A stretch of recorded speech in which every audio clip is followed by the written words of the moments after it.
Hello, everybody, and welcome to the latest episode of Let's Be Real. I'm James, your host for today's episode. I'm thrilled to be joined once again by the one and only Movie Games lad, Nan. How's it going, dude? Good, mate. Literally the one and only, ain't I? Yes, the one and only. But yeah, that is a story that we'll cover in just a bit. Yeah. Yes, but before we do get started, if you got any questions or thoughts on what we're discussing, we'd love to hear from you. Hit us up on Instagram, Twitter, Facebook, or TikTok, and we may just feature you on the show. And hey, if you want even more of our content from us, be sure to check out our website, moviegames.com, for all the latest box office coverage, 4K reviews, film rankings, and award season updates. Also, be sure to follow our email newsletter to keep up to date with our content on a weekly basis. Thanks to anyone who is joining us today. We appreciate you. But anyway, let's get to it. So, on today's show, we're going to be covering Kyan leaving Movie Games. It's a big topic for today. We're going to be covering Creed 3's opening weekend at the box office. We'll be covering whether another MCU that doesn't have Avengers in the title can make $1 billion next. Mhm. And we're going to be covering our Oscar nominations on what we think will win or should win, as that is next week. That's very exciting. Oh, sorry, Sunday for Northern Hemi's. Yeah, and then Monday for us. Yep. In the middle of a workday, just the annoying way that it is. Everything, man, is always in the middle of the day when it's the US. You guys don't know how lucky you guys have it up there, you know? Oh, the man. whole weekend you can do whatever you want. Sport, events, Yeah. anything they want to watch is just on the night. And then it's just during the middle of a workday for me. So I have to follow it like on my work computer, just refreshing the browser. Can't watch it live. Just do what I do and just watch it at home and just have it on the TV and then work. Oh, you work from home, yeah. But I mean, I only get that 2 times a week. So if I'm lucky, but if I'm not, then I'm sad. And I'm not lucky on Monday. Yes, but no. Kyan is officially leaving Movie Games. Actually, he's already left. Yeah, he's officially gone. Yeah, so yeah, I mean, nothing else to say besides that. He has made his personal decision here. We talked about where we wanted to go with, the podcast, and we wanted to go with Movie Games in general. And yeah, he decided that he has other endeavors that he would like to pursue. And I think I speak for Nan when I say that. I support that, and I wish him nothing but the best in his endeavors. He's been an incredibly great asset to Movie Games. He's done a lot, and yeah, he's taught us a lot.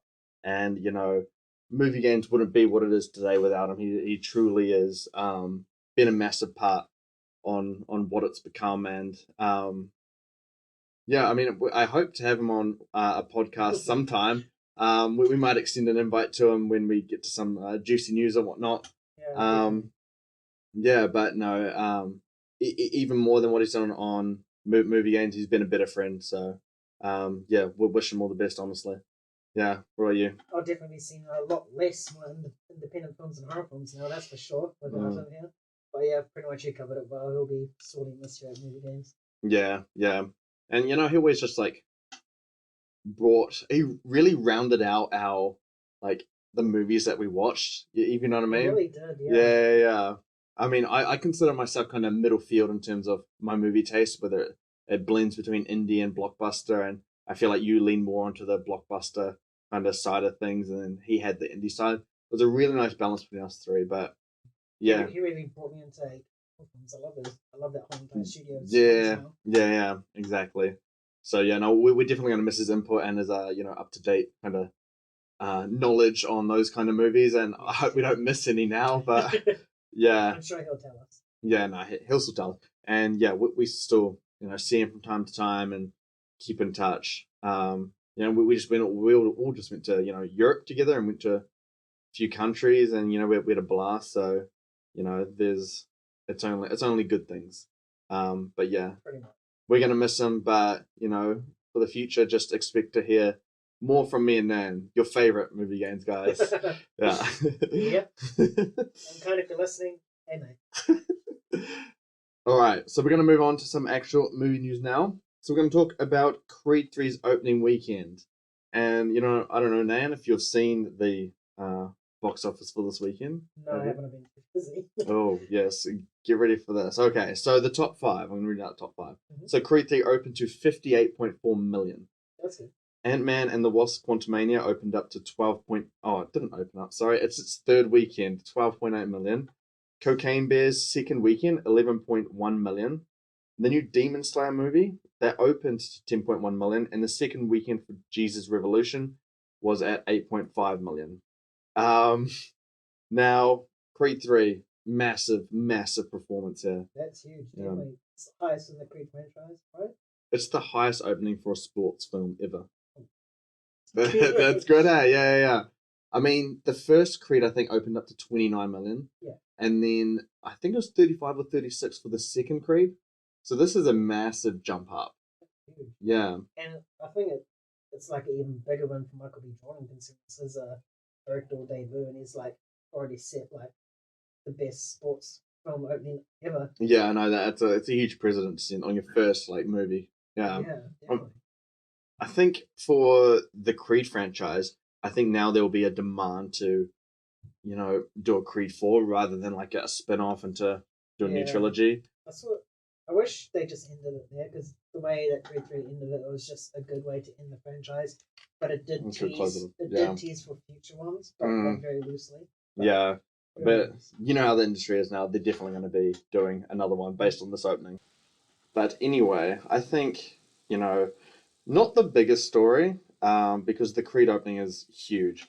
I think another big story is the Ant-Man and the Wasp, Quantumania. That had a good opening, a decent opening, I'd say, not good.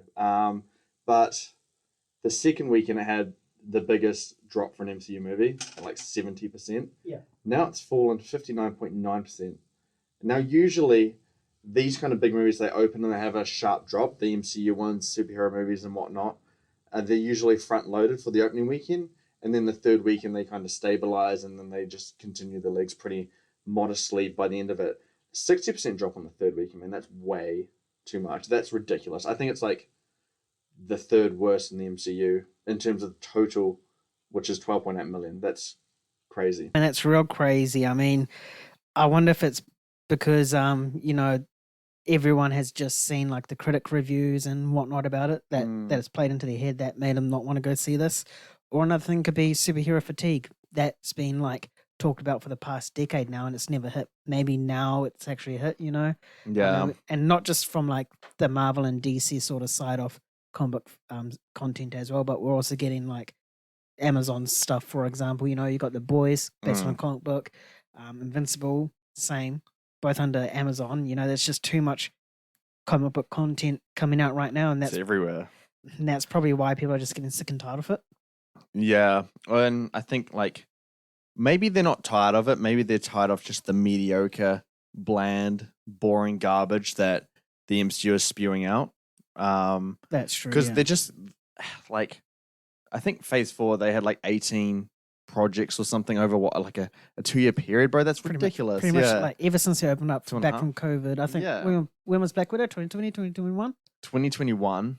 And from there we got 18 projects. That's ridiculous. Yeah. Nah. See, and then it's just too much for people, and none of it really stood out. No Way Home took off. And yeah, besides that, nothing else is really. It was just all filler shit, pretty much. Like filler content. Yeah, and so if Marvel's going to be producing borderline mediocre stuff, then they're going to get mediocre box office performances from their thing. Exactly. The thing that blows my mind is that Quantumania might not make 500 million. That is crazy. That's I mean, ridiculous. It's going to just make a little bit over budget or just break even a little bit. I might not even break even because like I know Disney has a lot of behind the scenes kind of expenses. Yeah, this could be. I wonder if this would be like their first like flop from an MCU film. Rotten, all of it, all bad. Yeah. The trifecta. It's not what you want when you introduce like your next supervillain to cover the next 3 phases. And this is the start of phase. Oh, sorry, start of phase 5. It's not even. We're not in phase 4 anymore. Yeah. It's not a good way to start things off. I hope Disney and Marvel are worried and they scale back and then, start actually put effort into everything. even know? the CGI, because they really half-assed the CGI across this entire Phase 4. I have no words to describe the CGI right Yeah. now. I think it's truly awful. I think they're going backwards. But yeah, that's enough. It's going to lead us into our next topic though that I wanted to talk about today. And you know, it's been a while since I think Endgame was the last one. No Way Home was the last MCU movie that got $1 billion. Yeah. Now that movie was an event film because you know you had past versions of Spider-Man coming into that. Plus it's Sony, so it's like kind of like 50-50 MCU and being its own thing, whatever it wants to be. And then before that, you had Far From Home, which made $1 billion, Avengers Endgame, that made $1 billion, and the Marvels. All the MCU movies in 2019 made $1 billion. And then I think since then, only No Way Home has made $1 billion on the MCU side of things, which is a concern. Mind you, COVID didn't impact. It did have an impact, especially for Black Widow, Shang-Chi, and Eternals. Yeah. But by the point, we got to a point where that's no longer an excuse. Multiverse of Madness made like I think 944 or something like that. I'd say after No Way Home is where you just where's your excuse, you know? Exactly. And then Thor: Love and Thunder went really down. Black Panther, bro. That I think the last one made like 1.4. It's one of the highest grossing films of all time. And then that made like in the 800s. Thor made in the 700s. Doctor Strange made in the 900s, and that had a multiverse factor to it. And then Ant-Man might even get under 500 million. Like this is bad. This is bad, man. So yeah, I really wanted to like talk about what will be the next Marvel movie or MCU movie that will make $1 billion.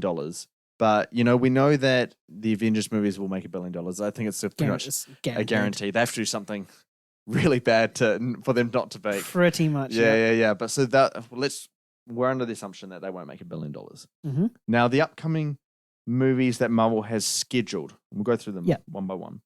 Guardians of the Galaxy Volume 3, The Marvels, Captain America New World Order, Thunderbolts, Blade, Deadpool 3, and Fantastic Four. They're all scheduled. They have release dates. So Guardians of the Galaxy Volume 3. Do you think that's going to be a $1 billion guarantee?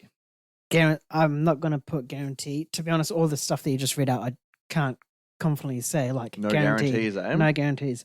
The most likely one is definitely Guardians. You think so? The first one had 700 plus. The second one had 800 plus. Yeah. I mean, considering that this is going to be like the final Guardians films for this, group, and James Gunn's final one as well. I think if there's a film from the scheduled release that's going to crack that 1 billion, it's definitely Guardians 3. Interesting. I think Guardians is a good shot. And especially with James Gunn and it likely being a good movie. Yeah. It definitely has a shot. But don't underestimate the Marvels, in my opinion. I mean, Captain Marvel made 1.14 billion. But that was in peak MCU time. So we don't know how it's going to be now. I mean, look at Black Panther, bro. Like, there's like 600 million between those two movies, the first and second. So it could be there if it's good. Maybe the reason why Captain Marvel made that much was because it was the last film before Endgame, right? Yeah, it was so maybe everyone was flocking there to see. Probably. Yeah, you got a good point about that. Captain America: New World Order. Nah. Not at all. Did Civil War make $1 billion? It did. Yeah. Oh, okay. Other than that, and that understandably. Yeah, that they had like it was basically Avengers 2.5 at that point. Pretty much. But all the other Captain Americas didn't make it, and that had actual Captain America in it. This is Anthony Mackie's actual Captain. Everyone knows who I mean. It's Steve Rogers, you know. Yes. But this one has Anthony Mackie's Falcon, who's just taken up that mantle. There's something completely new that we haven't seen. Yeah. We've got the show and stuff, and he didn't really become Captain America until the end. Yeah. So it doesn't have that like selling point as Steve Rogers. I thought the show was good. The show was good, yeah. Yeah, so hopefully people turn up if it's good, of course. But yeah, you know, Thunderbolts and Blade, I don't see any room for them to really get $1 billion. They're very new things, and Thunderbolts is just a bunch of secondary characters. It's literally the Suicide Squad, but Marvel's version. Yeah, and you know, I mean, I'd love for Thunderbolts to be like really gritty and like dark in a way. I would. It would be awesome. Like how Suicide Squad was originally envisioned. You know how when that first Yes, trailer the came out, it was like Comic-Con real. The infamous Dark. Comic-Con trailer for Yeah. Suicide Squad, yeah. Yeah. Mm-hmm. Now, here's an interesting one. Deadpool 3. And I might put my highest guarantee on that. You reckon? Yes, because you got... I mean, Deadpool 1 and 2, they made over 700 million. I think the second one made over 800 million. And they're R-rated, so they have Yeah. that barrier on them anyway. Logan was R-rated, and that made over 600 and something million. Mind you, the other Wolverine movies didn't do very well worldwide. X-Men do well. But if you combine the two, you combine Ryan Reynolds and Hugh Jackman together as well. Oh yes, I fully forgot Hugh Jackman was in it. Yeah, 100% it's gonna make $1 billion. I don't know if it make $1 billion if they have an R rating on it.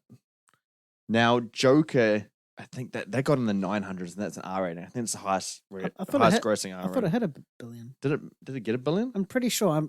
You might be right about that. Actually, don't quote me on this. I'm pretty sure I saw something about how it was like it was either the first film or first R-rated film to hit $1 billion. But you're right. It did. Yeah, it did get $1 billion. Yeah.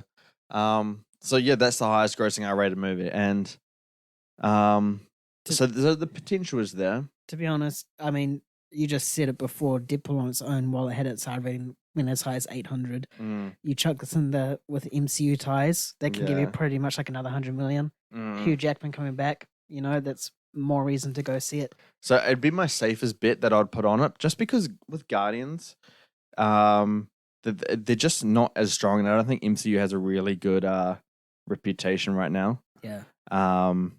Because it's the next film. Yeah, because the second one only made like 830 or around that kind of figure. You're talking a big boost, but I think it can. Yeah. I think Deadpool 3 is the safest bet. Even with that R rating, now that I look at Joker, I think the thing that holds that movie back is Deadpool in a sense. Yeah. If you look at the figures between Deadpool 1 and 2, they're very close.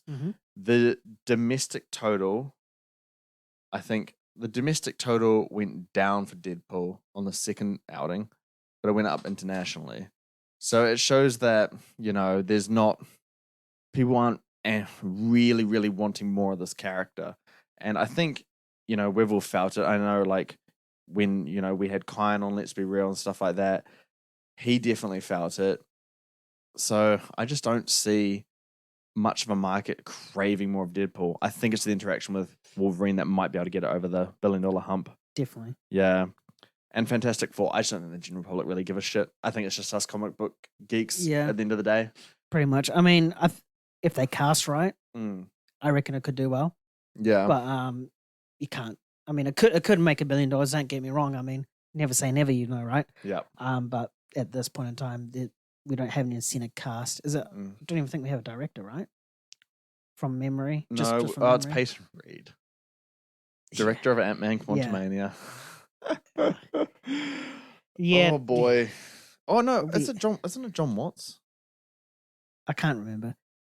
Nah, I think they swapped because he'll be focusing towards Spider-Man 4. I'm sure if you guys are listening, just flick us a message. Yeah.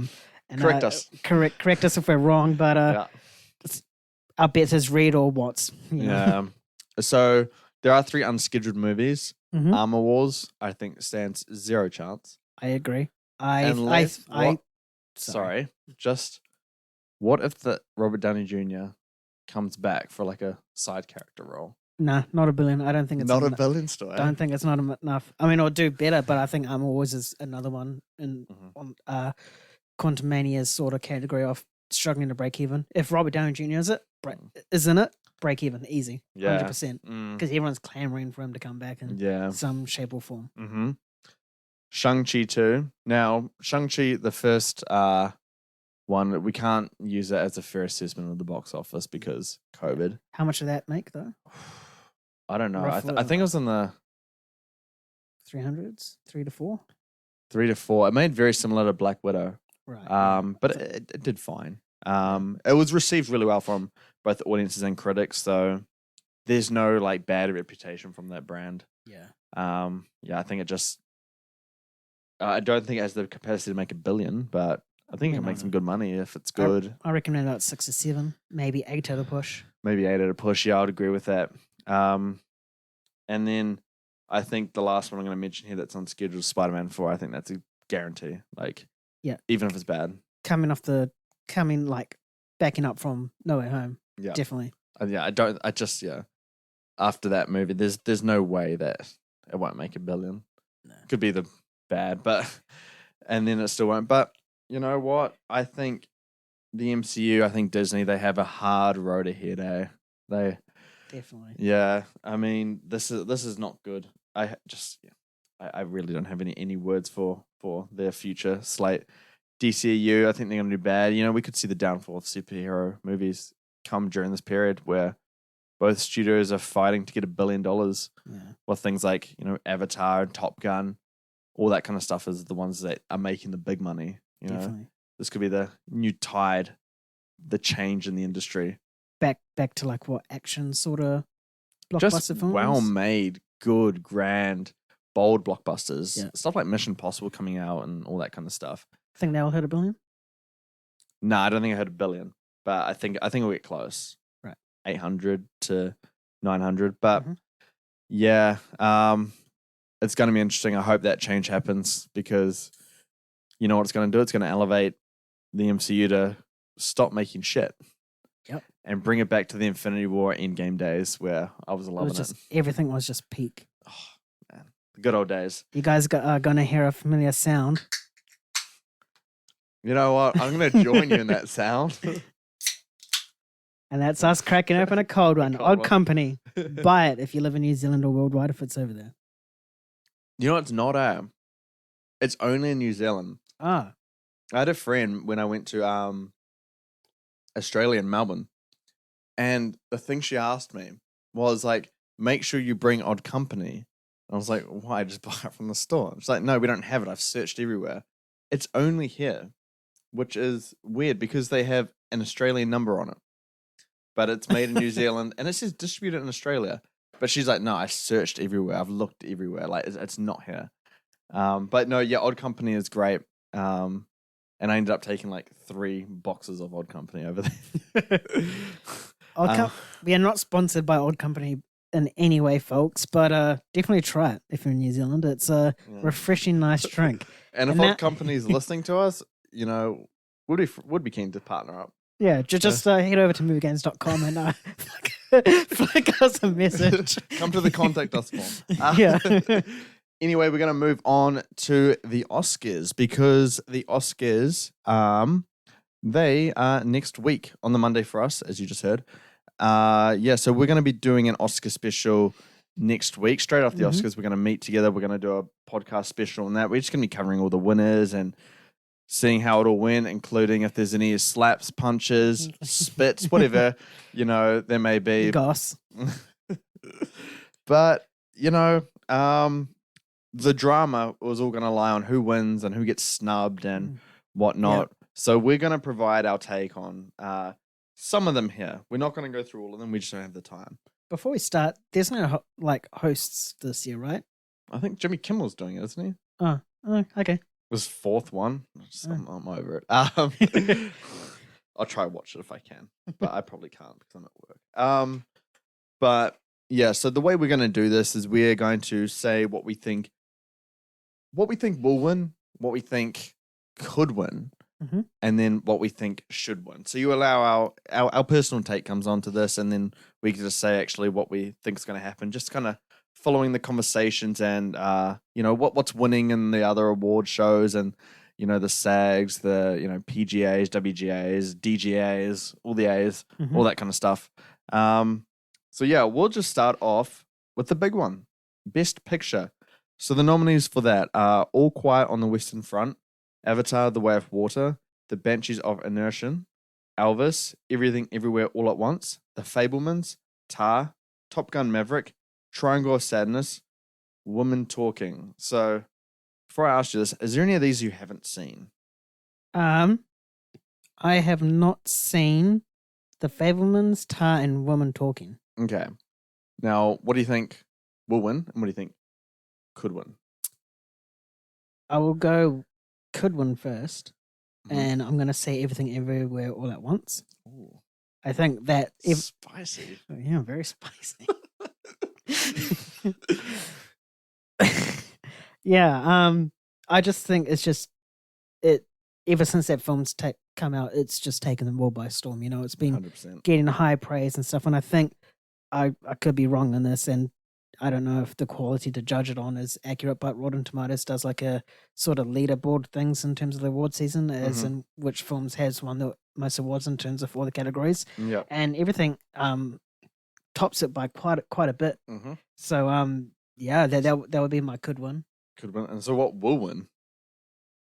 Good question. Probably Banshees. You think Banshees of Inisherin will take the top? Will win it all? Yeah. Well, to be fair, I haven't heard any of the BAFTAs or the SAGs. I don't know who's won those Right. in terms of Best Picture. So I'm just going on based off what I heard before I saw this film. And before I saw this film, I mean, that's all was the talk, was that Banshees was going to win. So Yeah. that is probably where I'm at. That would be a very interesting way to go for the Oscars if it happened. Yeah. What should win? I'm gonna go Everything Everywhere All at Once. Really. Really? Yeah. Nice. Yeah, you can't go wrong with that movie, I feel. And what about you? Me? Okay, well, what I haven't seen, and it's quite a lot, unfortunately. I will have seen everything by next week, don't worry. Hope so. I haven't seen All Quiet on the Western Front. I have not seen The Fabelmans, Tar, and Women Talking as well. So that's just one more than you, actually. So I'm not too far behind on this category. What I think will win, I think Everything Everywhere All at Once. It's kind of dominated its path. Sorry, just say will win. Oh, yo. Yep. I think Banshees was its main competitor, but it's just gone far beyond that now and just kind of picking up everything, including the PGA, which is kind of like the biggest indicator for Best Picture. And what could win? Oh, I don't know if there's any other competitor, but I would say Banshees of Inisherin is the backup. I'm divided on that between that and All Quiet on the Western Front. But I'll say Banshees for now. Western Front may surprise. And then what should win? Avatar. I was about to leave the podcast. What should win? Join Kine on a sabbatical. Oh man, what should win? This one's a really hard one because I love everything I've seen so far. You know, I'd go Top Gun Maverick, and I'm going for it beyond just the quality of the film. I think what it did for cinema, I think, was just incredible. It basically gave the box office an adrenaline shot and cinema. You know, just good boost. It got like over 1.5 million. It dominated the US market. I think it just did so much for cinemas. It did so much for the box office, just the film industry as a whole. Definitely. Because, Spider-Man No Way Home, and sure it made 1.9, but that's a movie that can easily make that kind of money. It would have made more if it didn't release in that time. But no one would have thought. No one thought Top Gun would make $1 billion. People were skeptical it would make like 800 million. It made 718 million in the US alone. That's ridiculous. Stupid. And it's genuinely a really good and really well-made movie. Yeah. I would love to see it win. I saw like a video of Spielberg telling Tom Cruise, you saved the industry, you've saved the industry with Top Gun, just amazing work and stuff like that. So I'd like to see it win, and I think it should win just based on that front. Yeah. Yeah, because now we're back to normal times in a sense, mostly. Pretty much, yeah. Yeah. All right, we'll move on to Best Actress now. So the nominees we got for that are Kate Blanchett for Tar, Ana de Armas for Blonde, Andrea Riseborough for To Leslie, Michelle Williams, The Fabelmans, Michelle Yeoh for Everything Everywhere All at Once. So, we'll win. Go. Will win? Michelle Yeoh, I reckon. Yeah. Because, she won the Golden Globe, eh? I think so. It's her or Kate, I think. One of the two. Yeah, I'm pretty sure. I'm going to bet my life on it. Bet your life on it. I'm going to bet my life Jesus. on it. That's how confident I am. Bet pretty $1,000 on it. I will. It's an inside joke right there. I'm pretty sure she won the Golden Globe, but just it's based on that.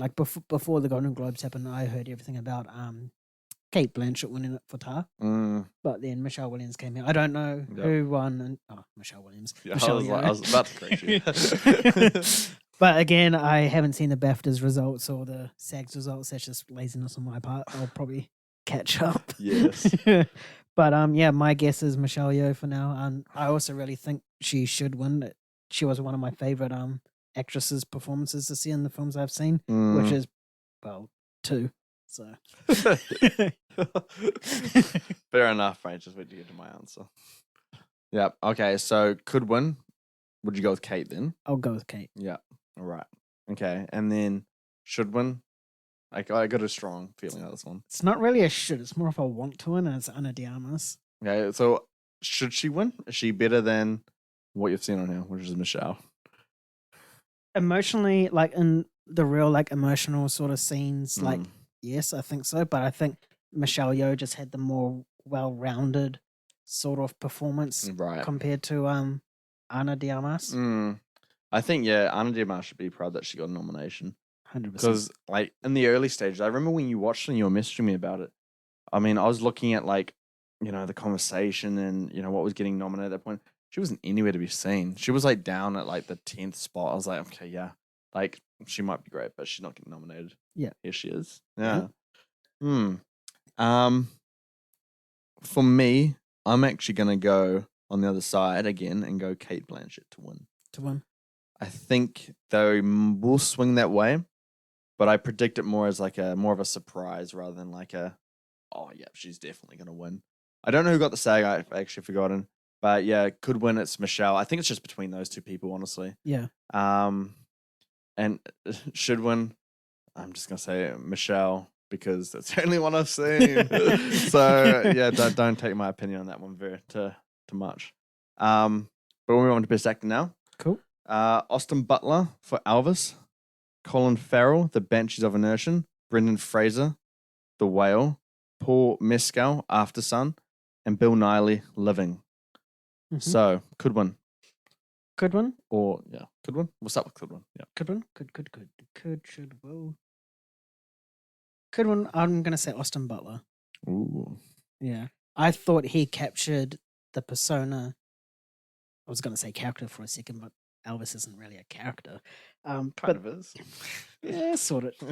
Yeah, but like he like brought that persona of Elvis to life. Like he did it very, very accurately as well. And if you've seen the film, I think any Elvis fan would be like, yeah, he was as close to Elvis as you could get, really.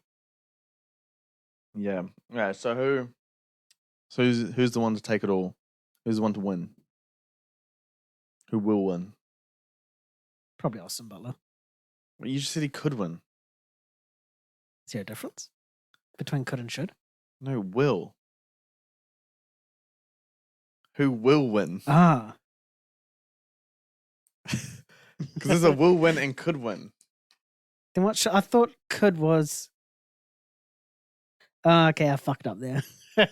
Are you okay? I am fine. Too much odd companies for you. No, I just got real confused between could and should. Like, I know this one was a will. I just thought, like, yeah, never mind.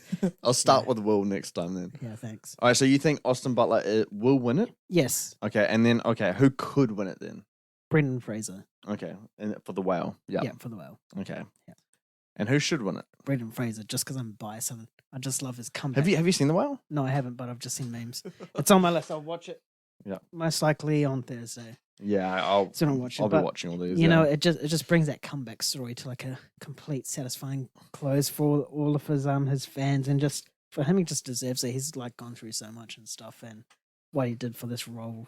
Yeah. Just by reading for it, like where it got to and his performance, I've heard nothing but great things. So I'm excited to watch it on Thursday, and I hope he gets the recognition he deserves. I'm excited to see it too. I think he'll be good. Yeah, I've only seen 2 here.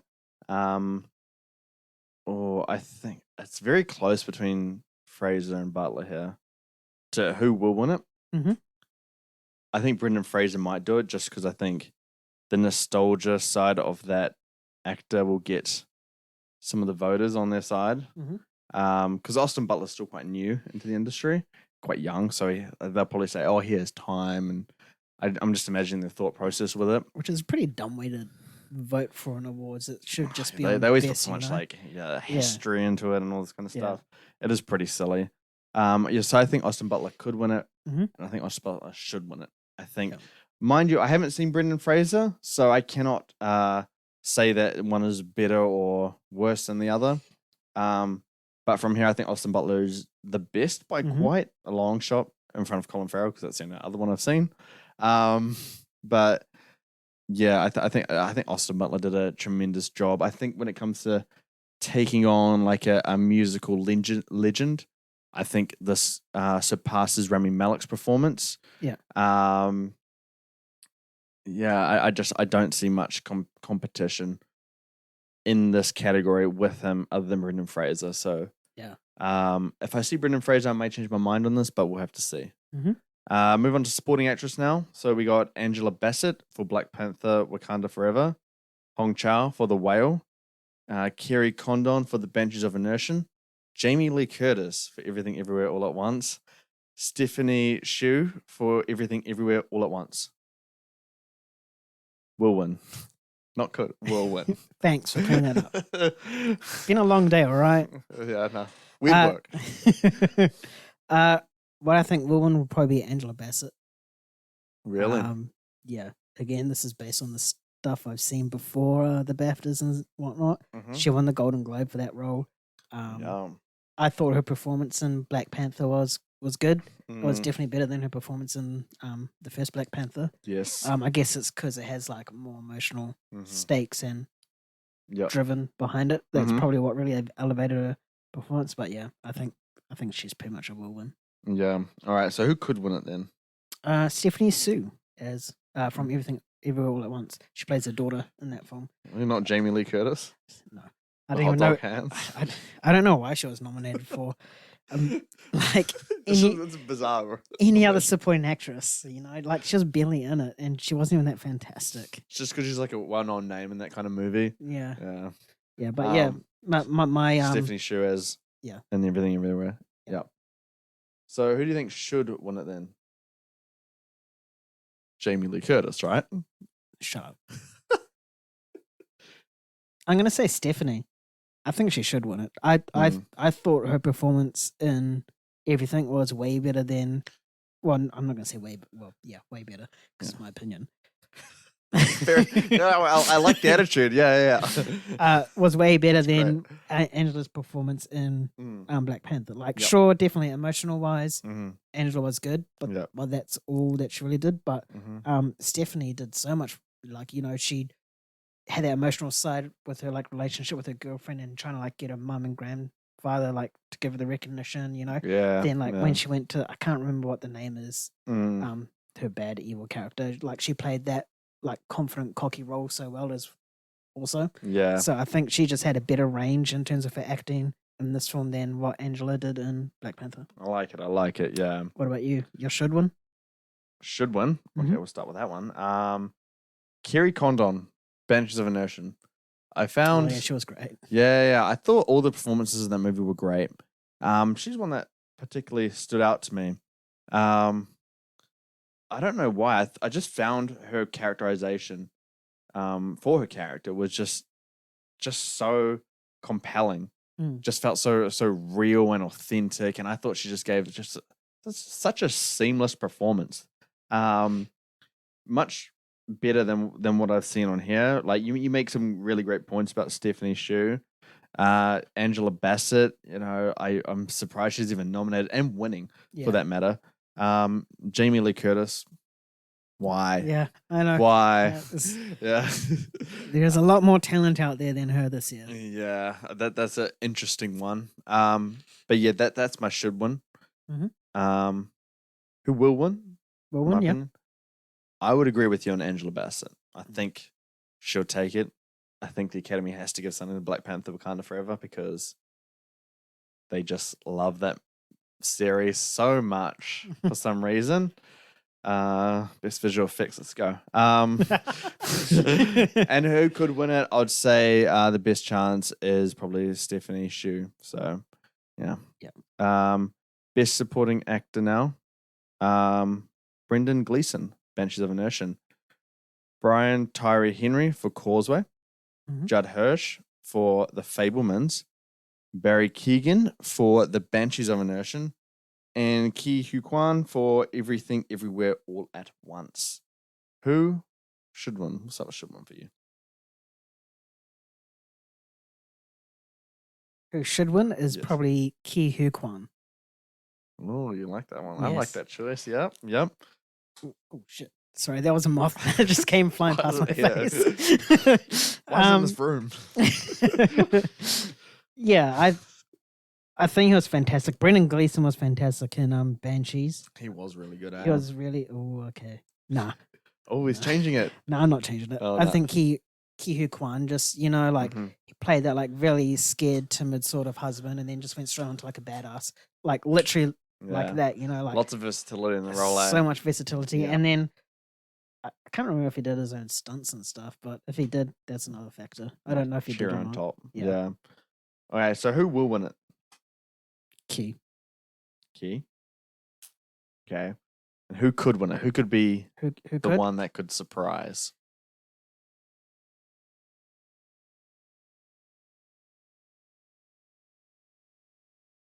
We should probably add Ooh. some background music to this. Moment of silence there, Mm. yeah.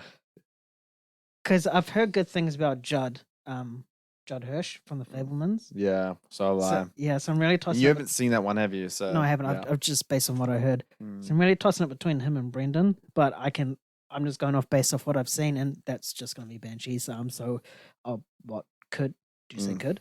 Yeah, this is one that could. Just Good get one surprised. would be Brendan Gleeson, which Yeah. is still deserving because he was fantastic in this film as Mm. well. Yeah. I'm actually going to agree with everything you said just then. I think will win is Key. Mhm.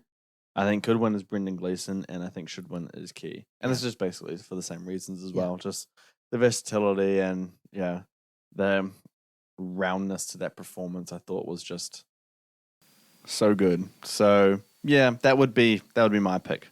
So we're gonna move on to best director now. So we got Martin McDonagh for The Banshees of Inisherin. We got the Daniels for Everything Everywhere All at Once, Steven Spielberg for The Fablemans, Todd Field for Tar, and Ruben Östlund for Triangle of Sadness. Who will win this one? Did you say Will? Yes. So I was just too busy like looking. Fair. Who will win this? I haven't heard much about director, to be honest. I mean, I'm just going to go based off the movie.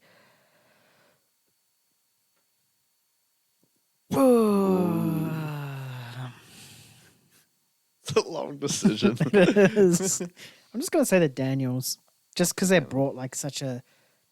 They did the multiverse better than MCU did, really. It's not surprising, but yeah. Yeah. I mean, and this came out when like straight after No Way Home, basically. Yeah. So yeah, what they did with this concept in something that had like no ties from past, present, or franchise tied to it. They yeah. just made it this really enjoyable film, and now it's like nominated for X amount of Oscars right now. So Absolutely. he's my Will. Okay, and who could upset in this one? Who could win this? Just because it was a fantastic film and I was not expecting it, I'm going to say Robin Östlund for Triangle of Sadness. Yeah. I think that was just fantastic. It was just it was a very simple story told in like 3 chapters. Yeah. But each like the first chapter was really fast and the second one was long, but there was just so much that happened in that one. Yeah. And then the third chapter was pretty much the same, and just like that's where everything went down. I think the way that he balanced the first, second, and third was just fantastic, along with like what he brought from his cast, because there was a wide range of casts in this. Yeah. There was quite a lot. I mean, I think and, the movie explores so much like interesting things. and in a small space too. So yeah, I think he's my could win. Yeah. All right. So, who do you think should win out of all these? What's your personal pick? I'm gonna say Ruben. Oh, really? Yeah. I like that answer. I just that's think cool, yeah. all the elements that he brought to this was just. I think my personal opinion is just better than the other 2 films that I've seen. Yeah, fair enough. Yeah. You know what? I think my should win. Who I think should win this? I'm going to agree with you on Ruben. I liked it, bro. This movie came out of nowhere. 100%. Yeah. Because I'm pretty sure we went to that screening and we're a bit iffy on it, and then we came out of that screening and that's just all we could talk about for like 2 days. Yeah, well, with all these accolades, winning the Palme d'Or for Cannes, and then these nominations now, like, okay, well, we have to go to this, we have to see it. But I had no excitement for it. I didn't know anything. I didn't know the cast. I didn't know the director. Although I've seen one of the director's things before this. yeah, and then this movie just kind of came out of nowhere, and it was a movie that stayed on my mind. Yeah. And I was like, wow, it's actually really kind of exploring all these kind of different elements, and it's genuinely like really funny as well, and it's just interesting, and Yeah. it introduced me to Fred again. Yeah, Fred again. We finally got James and Fred again. Which is the ending song for that movie, which I thought was just interesting way to cut it off. But yeah, no, he will be my pick for winning director if I could choose that. But who I think will win this, I think you're right. I think it is the Daniels. I think they did something really special with this movie, and yeah, I think just with the multiverse and how they tied it to like all these like cultural elements and just really compelling drama. I think it was fantastic. So I think they should win or they will win this. Sorry, and who I think could win this? I'm gonna be safe and say Steven Spielberg. You just never know with this guy. Like he's always just getting stuff. Just banger after banger. Yeah. So he can't be stopped. If the Academy wants to acknowledge him, I think they can just do it at any chance they want, and they might do it for Fabelmans, which is quite a personal movie for him. So yeah, because it's about him, right? Yeah. It's like loosely biographical. Yeah. We'll move on to screenplay now. Best original screenplay. The nominees: Banshees of Inisherin, Everything Everywhere All at Once, The Fabelmans, Tar, Triangle of Sadness. So what wins best original screenplay? It's not going to work. No, I was trying to balance this phone on the microphone stand. It just doesn't work. Original screenplay. I'm tossing up between two right now. I'm just trying to... Sorry, was this Will? Yeah. See, Who will win this? Sorry, I do this every time. Like whenever you like go through the Just to thing, clarify. whenever you go through the thing, I'm just like so deep in thoughts of what I'm like thinking about, and then you say your question, I'm like, oh shit, I forgot which one is this. You're just trying to balance the thing on your microphone stand there. What will win? Yes. Will. Yep, got that. Not could. Will. I think it's gonna be Banshees. Will. Oh, Banshees. Yeah. You think Banshees will win? Interesting. Yeah. I was tossing up between Banshees and Fabelmans, but just based on stuff I've heard, and obviously Banshees on what I saw. I haven't. I really wish I watched all these films, but yeah, I just think Banshees was good. I think it just told a better story overall in terms of how personal it was, personable it was to the characters. Yeah, and I think the writing in that movie is really strong. Yeah. Very, very subtle in a lot of places as well. I don't think Everything Everywhere All at Once is a really screenplay-driven movie. No, it's more like it obviously had its themes and its moments and the message it was trying to say, but not as much as Banshees. It's more a complete package kind of movie. Yeah. Yeah. All right, so could win. Who would you put on that one? Could win would probably be Fabelmans. Fabelmans. Yeah. All right, and who should win this?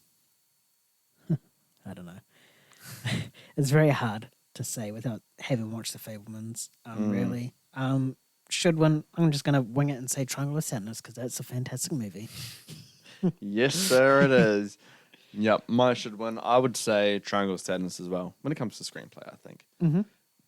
Just the way they balance the whole entire story. Everything, and like all the different characters, and they all meet up at one certain point. Yeah, and just how funny it is as well. Like, we were genuinely laughing. Like, really great humor balance and and just putting in the thematics into it as well. I thought just perfectly balanced. Yeah, as all things should be. Who I think will win? I think Everything Everywhere All at Once will win this. Well, not saying it deserves, but I'm thinking it will. Just I feel a sweep coming on with these major categories in terms of directing, picture, screenplay, and I think a couple of the acting ones there with Michelle, with Key and stuff like that. Maybe even Stephanie too. So I feel like there might be a major sweep with this, and I think Everything Everywhere All at Once will win this category to have that momentum. But what could win? I think you might be right with the Fabelmans there. I think that might be one that slips out and upsets perhaps. Yeah. But we'll move on to the adapted screenplays now. So the nominees are All Quiet on the Western Front, Glass Onion, A Knives Out Mystery, Living, Top Gun Maverick, Woman Talking. Who will win? Finally, a category where I've seen more than 2. Really? Yeah. You saw 3 in the last one. Oh, okay. Ignore that. You said will win because I remember that. Yes. What I think will win I remembered it. would be Auckland on the Western Front. Oh. Yeah. Oh, interesting. That was a unexpected hit that I was expecting it to enjoy because I do enjoy war period films. Yeah. But I just didn't expect it to blow me away that much. Just, I obviously don't want to spoil anything for you because you still need to see it. But just in terms of, Thanks, man. just in terms of the story it told and the intensity and whatnot, it's Yeah. No, I've heard really great things about it. I'm really excited to see it because I do love those period war films as well. But yeah, I'll get on with that ASAP before next week. All right, so who could win this then? Top Gun Maverick for all the reasons you said before. Yeah. When we were going through Best Picture. Best Picture, yeah. Like you said, it literally brought cinema and box office back. Tom Cruise is a genius for continuously doing this. Yeah. Not doing this, delaying this film until cinemas actually opened up and it paid dividends off for him, and it's going to happen for Mission Impossible 7, guaranteed. Yeah. But yeah, that just had everything. They had heart. It captured the nostalgia of the film. It had great callbacks. It's a perfect legacy sequel. 100%, yes. Yeah, I don't think there's a better one, honestly. Yeah. All right, so for should win. Should win or quiet? On the All Western quiet, Front. right. Yep. So, yeah. Yeah. Fair enough. What about you? Will? Will win. Oh, this one's a hard one, man. I haven't heard much. I'm going to come out left field here. Women Talking. I've heard a lot about the screenplay for that one. I think it will come out and win it. Yeah. I haven't seen it. I've heard nothing about this film. Yeah. I don't even know what it's about. Who's in it? Who's directing? Well, there are women talking. Just, it's probably not the right name that the movie should be called. But, it's just like a boring name. Like, what is it about? Like, Oh, is it literally about women talking? I don't know. Ah. No one knows. Oh, But it's not an the interesting people that name seen at all. it probably does. Yeah. But I would say that would win. I've heard really great things about it, and yeah, I'll be watching it before Oscars next week. So hopefully, I enjoy it as much as the good things I've heard about it. Could win? Could win. I think All Quiet on the Western Front. I think they could win. It's been a big surprise just with Oscars, BAFTAs it destroyed. Yeah, so it could really come out of nowhere and just kind of eat some surprise categories up. And I think should win. I've only seen 2, so it has to be Top Gun for me. Basically for the reasons that you said in terms of being a legacy sequel, for the capturing the heart, the nostalgia, and just all that kind of stuff. Can this moth go away? Why is it here? Bangs into my forehead. Right, yep. So yeah, Top Gun Maverick for me for what should win adapted screenplay. Animated feature. Yes. Now this is a stacked category.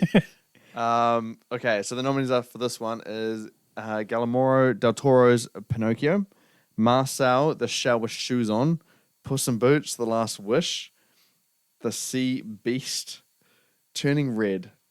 I don't even know why that's nominated. What, The Sea Beast? No, Turning Red. Turning Red. Okay, yeah. I've never even... Turning Red, yeah. And Pixar had a bad year, eh? What was the other... Did they have another movie? I hope not, because I can't remember it. Oh, yeah, no. Pixar's not part of it now. It's all about DreamWorks era. Yeah. Yes. Okay, so what will win? Pinocchio, 100%. Yeah. Pinocchio, I mean, it's just the best animated feature on this list right now. I mean, the stop motion, the story that Del Toro brought to this. I mean, Pinocchio brought by Disney, because you know how much they love doing live action remakes. Yes. That was fucking shit. Because I literally watched both back to back, and I was on my phone, I was doing other stuff. I even left at one point, kept the movie running, came back half an hour later and it was still going. This is the Disney one? Yeah, it was the Disney one, not Del Toro's one. Yeah, it was just garbage compared to the two. Like Pinocchio was more. I've heard it's bad. Del Toro's Pinocchio was perfectly suited for. We're really battling this moth. Moth that needs to piss off. It's Mothra. It's nearly that big, Yeah. honestly. Anyway, yeah, just Del Toro's Pinocchio was just it appealed to like the younger and older audiences. It had like the light-hearted moments, the feel-good moments, and then like suddenly turned very, very dark. Which I've heard that. Yes, most adults that read the books, they're probably dead now because it came out Jesus, like centuries ago. But like the people that grew up with like this character, they could relate. Right. Whereas to the other Pinocchio was just like your typical cash grab Disney film. Yeah. So what could win?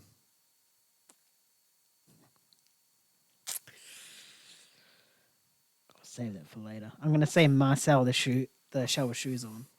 Yes. Wait, did you say should or could? What could win? Oh yeah, Marcel. Yeah, no, you got it right. Yeah. Marcel the shell with shoes on. You've seen it? No. Oh, okay. I have so much to watch. I'll get that. I'll do it. Believe in me. It's the animation is very minimal, but it's just fantastic. Like the only things that's animated in this is the actual shells itself and like all like surrounding other stuff. Otherwise, The shells? yeah, Oh, really? yeah. Oh, wow. It's interesting. We've been sarcastic there, or No. I haven't heard much about this movie. Oh. I've never seen like a trailer or a clip or anything. So yeah, it's actually fantastic. It's like done. I've heard amazing It's done stuff. like in a documentary thing. So like pretty much like will be live action and say that can off old company right there. That will be animation, and that's the only part of animation that's in this. what? So the Marcel the shell would run past it and like whack it with something. No, I'm talking. Sorry, the can is Marcel. Why is the can Marcel? Okay, well we'll just scrap that. I'm getting annoyed, and it's just I don't have the patience to deal with this. Fair enough. But yeah, I just thought it was a fantastic film, and the story overall because the gist of the story is Marcel trying to find his family, pretty much. And Sounds like a good movie. I'm excited to see it, to be It's good. fair. All right, so what should win? Puss in Boots, boy. Puss in Boots over Pinocchio for you. Yeah, I know. I Like know you love Pinocchio. I do love Pinocchio, but oh god damn, like not. I know I can speak on your behalf here because I'm that confident. Yes, we were not expecting a good time walking out. Yeah, no, say that for Kine. You can't whistle. None of us was expecting like a DreamWorks Puss in Boots to be that good, especially after the first Puss in Boots, where it was like highly average. That's a good movie. Average. It's good. It's not great like Puss in Boots: The Last Wish, but it's good. Yeah, but I think I have never heard children scream in terror as much as I have in this, and it's all because of one wolf. Like that thing was scary. Like even the adults were like scared as well. Like I loved it. it was just everything about this film was just such a surprise that you just get blown away, and like you just have like that. What's it called? I don't know. Drunk lust, whatever. Drunk lust. I don't know what it's called. What words? There's a word in it where you're just like absolutely blown away. You just can't help but love it, and that's all. It's like, drunk lust, is it? drunk love, drunk lust, whatever. Fuck, I don't care. All right, yeah. Shut up. What's your will win? Will win. I think. I don't think I know. It'll be Pinocchio. Have you seen it? No, I haven't. I've seen like 5 minutes. Watch. I was jet lagged and then I fell asleep, so I had an excuse for that one. But I will watch it. I'll watch everything. Trust me. But yes, no. I think Pinocchio will. It's dominated everything in award season so far. So Yeah. why would it lose this one? Huge upset if it did. It did, yeah. I think could win though. I think it's you're right with Marcel the shell with shoes on. I think we're the same in all these ones. Just A24 and what they bring to a movie, and they give it to an animated movie. Of course, it's going to be great, and I've heard great 100%. things about it. So it definitely has a chance here. And what should win? I've only seen that. Oh, I've only seen Puss in Boots and Turning Red. So I think Turning Red should win it. Pixar. Nah, no, I can't say that with a straight face. Yeah, Puss in Boots: The Last Wish. I think that should win it. I think you covered it off pretty clearly. I think the animation style, I think even the story is really good. It's genuinely funny at times. Yeah. The really cutesy moments are funny and Not cringe. not cringe. They're genuine, and there's adult humor. It's just kind of a really well balanced kids movie. Yeah. Man, I love to see that everyone else has loved it as well. So That movie, yeah, it took all of us by surprise. Yeah. It was the last full movie me and you kind of seen. Oh dear. Special place in the heart for that one there. What a movie well- to end it on, though. Pardon? What a movie to end it on. I know, right? Yeah. Yeah. Can't go wrong with Puss in Boots.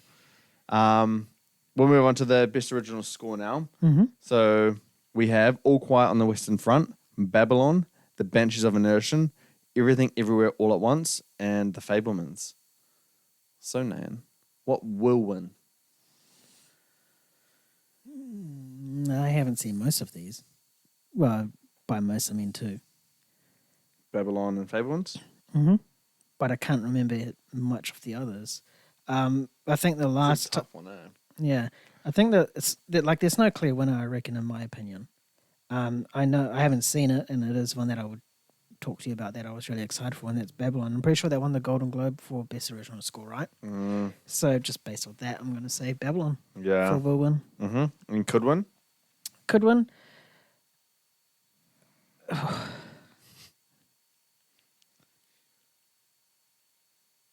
I'm going to say All Quiet on the Western Front. I Yeah. think there's something special about that score, as very little that I can remember from it, but I know that there's a few snippets. It really brought like the intensity and drama, Right. and those like big moments, those sad moments, like you just felt it real hard. That's the whole point of a score, eh? Yeah, definitely. So what should win it? Probably All Quiet on the Western Quiet. Front. Yeah, Yeah. fair enough. What about you, Will? I've only seen two of these movies.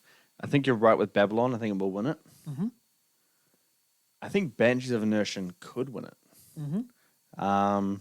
And should, based on the things that I've seen, probably Banshees as well. I Banshees. thought that was really good. Not one that I would listen to outside of the film, but Yeah. one that really, Accompanies it very well. it just added weight to the emotions, and it just kind of really supported the film in a really, really good way. Yeah. There's no other way for me to put it, but yeah, that's the one that I'd pick. Interesting year for score though. No clear Yeah. thing or nothing that I hear that I actually love in terms of score. Yeah, usually there's that one film that But you just just, absolutely dominant. And you're Yeah. like, that's winning. You You know? just feel it, you know. 100%. Yeah, interesting. Cinematography, we have All Quiet on the Western Front, Bardo, False Chronicle of a Handful of Truth, Elvis, Empire of Light, and Tar. What do you think will win this one? All Quiet on the Western Front. You've only seen two of these, eh? Yeah. I do think the Batman probably should have Interesting. at least got a nomination because the cinematography in that film was actually really good. It was good. I'd say Top Gun over Oh, yeah. Batman. And but Top Gun both. Yeah.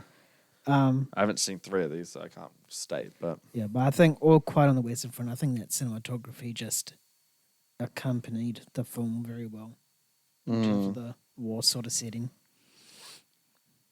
yeah, I've only seen one of these. It's very hard. Maybe next time we should actually watch all the films before I do. Maybe, one of maybe. Well, we got a lot to catch up on. 2024, we'll get it right, We boys. got this, yeah. Okay, so what could win it then? Could win. See, the thing is that I haven't heard anything else in terms of this sort of category. I know with Tar, it's just mainly been Kate Blanchett's performance, but I haven't heard much about that. Yeah, So I'm just going to go based off what else I've saw, and that was Elvis. fair enough. That's what you can do, eh? And Should. That's the last one. Yeah, All Quiet on the Western Front. fair enough.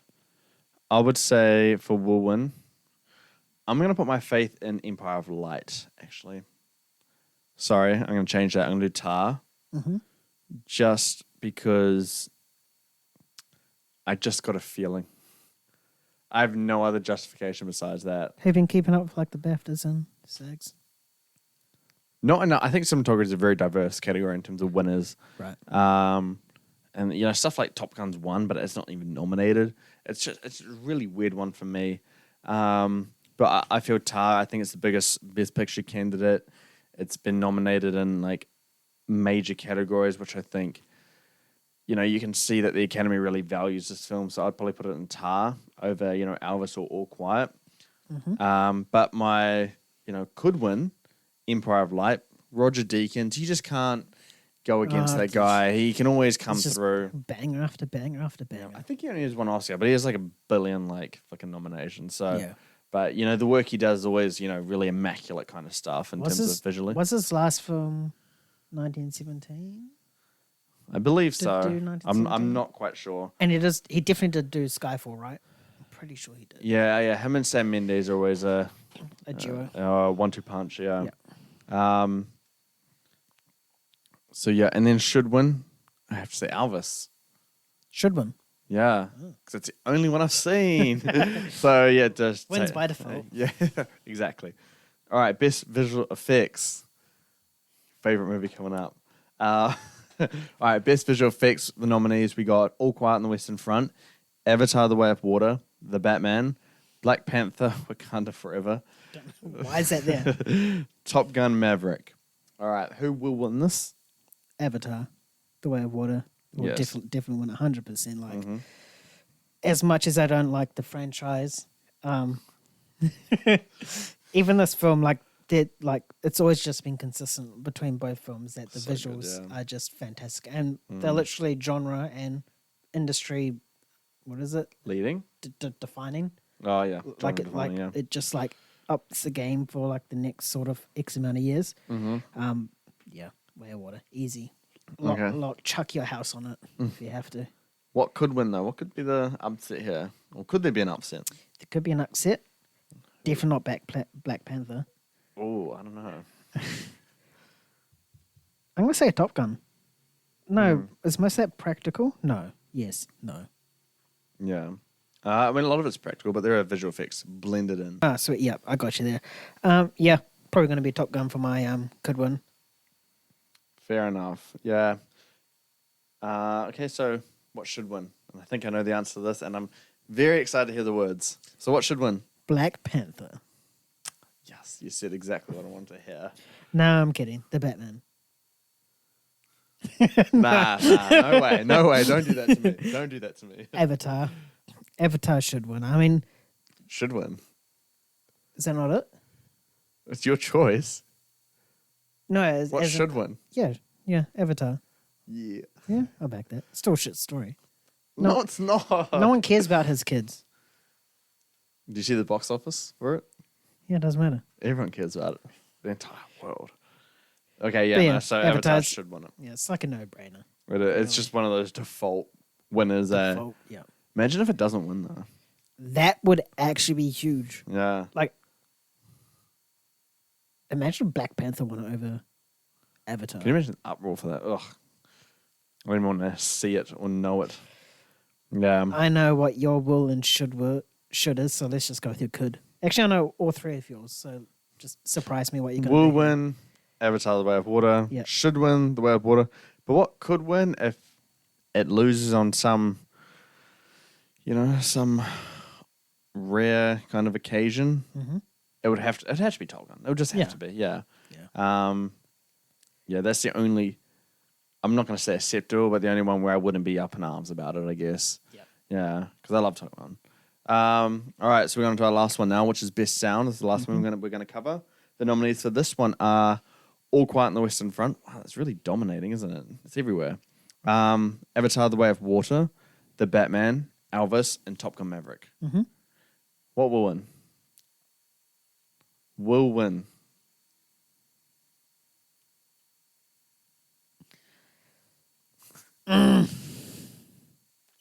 Probably Elvis.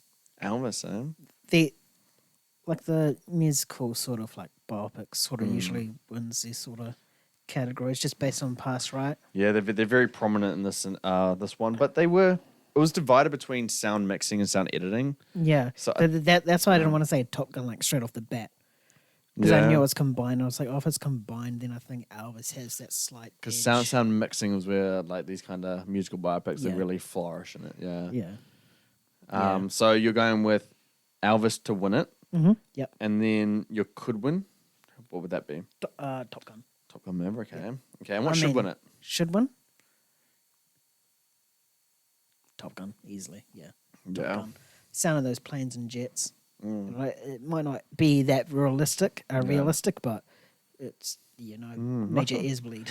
Nothing for the Batman. Eh? Interesting. I was thinking for the Batman. I was looking at it very hard. If Top Gun wasn't there, it would have been Batman, but the Batman was fantastic, but I just think Top Gun's sound, especially in terms of the way that its jets and stuff is just better than what the Batman had. I think the best sound thing I can think of for the Batman right now is when we first introduced to him in the Batmobile, where it's like revving the engine and just that whole car chase. I think that's the best, pretty much, sound aspect of the Batman. But Top Gun is just consistent throughout the entire film. Fair enough. Avatar: The Way of the Water. No. I think that has a good chance. No. No. And I'm pretty sure you agree with me on this as well. It's better than the Batman. Just a bigger soundscape and all that kind of stuff. Yeah. That's besides the point. What I think will win, I'd say Top Gun Maverick will win this. Will win? But I think that could win. I think it's Elvis. Elvis, so we're opposite. Yeah. But I think that should win Top Gun Maverick. I think the sound's just phenomenal, and just from on all aspects. And I think the mixing as well really does come into play with Top Gun Maverick. So yeah, that would be my choice. But yeah, Elvis was great. They're all pretty great ones in terms of sound, although I haven't seen All Quiet on the Western Front yet. It's very similar to like 1917 sort of sound. Yeah. If you want to get a rough idea. Right. Well, I'll be watching it this week. But yes, no, that is going to do it from us. But to all you guys, thanks for tuning in for this one. It's our first one in a while, and we're going to be doing this on a regular basis. Weekly, we're going to be aiming for Mondays, New Zealand time, so Sundays for everyone in the US and UK and wherever else you may be. But before we sign off, we want to hear your thoughts. Did you agree with everything that we talked about today? Do you think it'll be a while before we see an MCU reach $1 billion again that isn't an Avengers film? Or maybe, just maybe, you think Quantumania will suddenly pop off at the box office and leg it out to $1 billion. Whatever it is, we'd love to hear your thoughts. Head on over to our Instagram page at Movie Gains. And if you want more of our content, check out moviegains.com for 4K movie reviews, box office analysis, and coverage of award season. And remember to sign up to our weekly email newsletter to stay up to date with everything we do. If you enjoyed today's episode, be sure to follow us on whatever platform you're listening from and turn on those notifications to never miss another one. Thanks again for joining us, and we'll catch you next time. Have a great day. Peace. See you later. Damn, I was going to say peace out.